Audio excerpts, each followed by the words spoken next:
Existe uma frase do Jung que ele diz: nascemos originais e morremos cópia.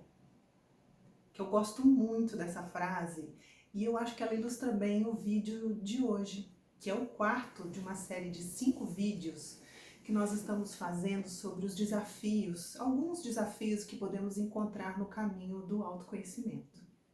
No de hoje, eu vou falar da consciência que às vezes a gente não tem do quanto e como o autoconhecimento pode nos ajudar.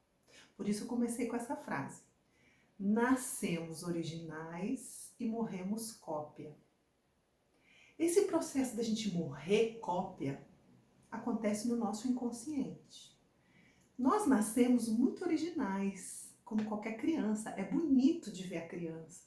Ela é espontânea, ela fala o que ela sente, ela é muito original. E ela, então, vai viver um processo que faz parte da nossa condição humana, que é quando a gente começa a perceber ali na infância que determinadas falas e atitudes não são adequadas ao mundo dos adultos. Adultos esses que a gente, que a criança considera o máximo, que tudo que a gente quer é ser protegido por eles, amados por eles, a gente quer muito isso. E a gente tem a certeza que eles sabem tudo sobre o mundo. Então, o que eu vou fazer é me adequar e copiar o que eles querem de mim. Vou começar esse processo. E aí, então, aquelas partes que não estão agradando, eu vou começar a guardar no meu inconsciente, tirar do campo de visão deles e meu, e eu vou me esquecendo da minha originalidade, que vai indo embora com isso. É muito importante ficar bem claro que isso acontece com todo mundo, é normal. Mesmo os pais, com a maior das intenções, fazendo o melhor que eles podem, eles não vão conseguir preencher tudo que a criança quer. Então, em algum momento, todos nós sentimos essa falta, sentimos essa rejeição e vivemos esse processo. Existe uma outra coisa que acontece também, é que a criança ela tem uma tendência a se responsabilizar pelas dificuldades que estão acontecendo na casa. Tem alguma coisa errada comigo. Eu tenho um exemplo. Eu conheço um rapaz que os pais dele ralaram muito para sustentar financeiramente a casa, era um aperto financeiro. E ele percebeu, nos trabalhos terapêuticos que ele participou, que ele não quis então dar trabalho. Ele disse: nossa, eles já estão fazendo muito por mim. Ele foi então guardando os desejos, os sentimentos, os protestos, o que não estava bom para ele. Ele foi escondendo aquilo que ele já estava assim, sentindo muito peso da batalha dos pais. Com isso ele foi escondendo a própria originalidade. E a questão é que a gente vai se esquecendo disso. A gente não conhece mais quem a gente é. Então, o que a gente vai fazer? Nós vamos investir em sermos a cópia, que a gente quer se adequar. E nós vamos tentar, então, ser como todos aqueles que estão tentando ser cópias, perfeitos. Temos alguns parâmetros de onde devemos chegar e vamos querer, então, chegar lá. Termos o corpo perfeito, sermos o amante perfeito, o profissional perfeito. A gente vai então, aos poucos, entrando nessa escravidão do perfeccionismo inatingível. Porque tudo que a gente quer é tentar se redimir de não ter agradado quando eu era tão frágil lá atrás. É quase como que um pedido de desculpa. E se eu for perfeito? Então fica tudo certo? E é claro que a gente não vai conseguir isso, porque é humanamente impossível. Daí, muitos sentimentos. Porque quando a gente erra, chicote da culpa, ansiedade, angústia, esse ciclo que a gente entra de expectativa e decepção, sentimentos de fracasso. Porque no fundo, como a gente não vai conseguir, o medo acaba sendo um companheiro do nosso dia a dia. A gente fica com medo de errar, medo que não vai dar certo o que eu estou fazendo, medo de me expressar no meu relacionamento, de relaxar na mesa com os amigos, medo da minha própria originalidade, medo de ser eu. Porque tem esse registro dentro de mim. Quando eu fui lá atrás, eu não estava adequado. Então, se eu for assim, do jeitinho que eu sou, eu tenho a sensação que eu não vou agradar. E aí que entra o tema desse vídeo. Porque eu queria te dizer que é possível lidar de uma maneira diferente com tudo isso. É possível, aos poucos, ir resgatando essas minhas partes que eu fui guardando da minha originalidade para me transformar numa cópia.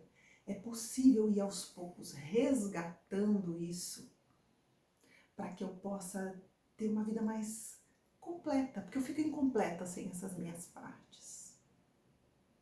E aí, então, que entra o autoconhecimento. Eu posso, então, conhecer essas partes minhas que se tornaram desconhecidas.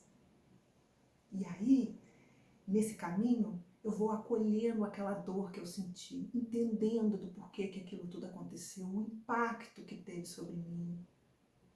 Eu vou nesse resgate da minha originalidade para que eu não fique eternamente na prisão de quem eu deveria ser. Eu me lembro que quando eu entrei em contato com isso, eu estava no auge do meu perfeccionismo, querendo mesmo, provar tudo isso para poder esconder muita humilhação que eu tinha passado na minha infância.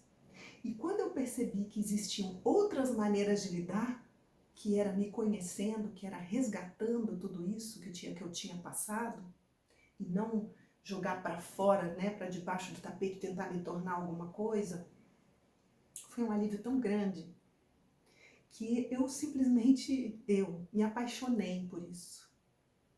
O autoconhecimento se transformou no meu dia a dia, se transformou na minha profissão, na minha busca, na minha paixão.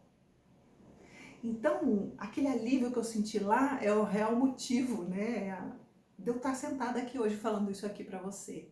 Talvez o autoconhecimento possa ajudar mais do que a gente imagina, em determinadas situações que a gente nem poderia imaginar. Eu tenho essa experiência.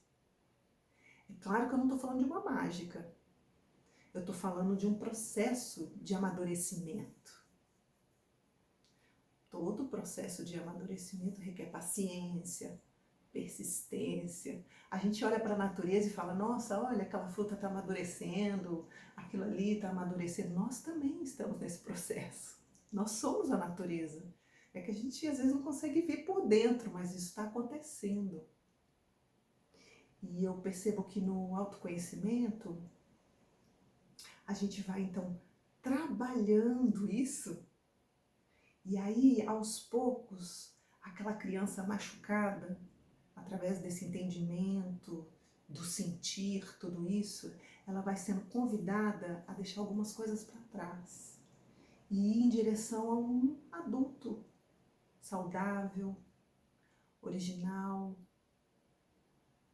maduro. E eu queria deixar esse recado para você aqui hoje. E queria te fazer uma pergunta.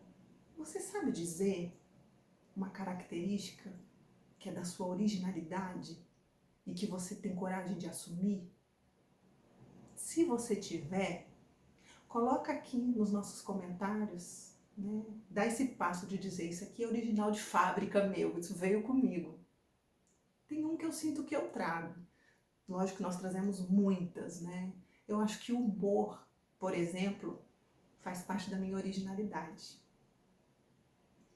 Então, se você se animar, você coloca aqui embaixo para nós, ok?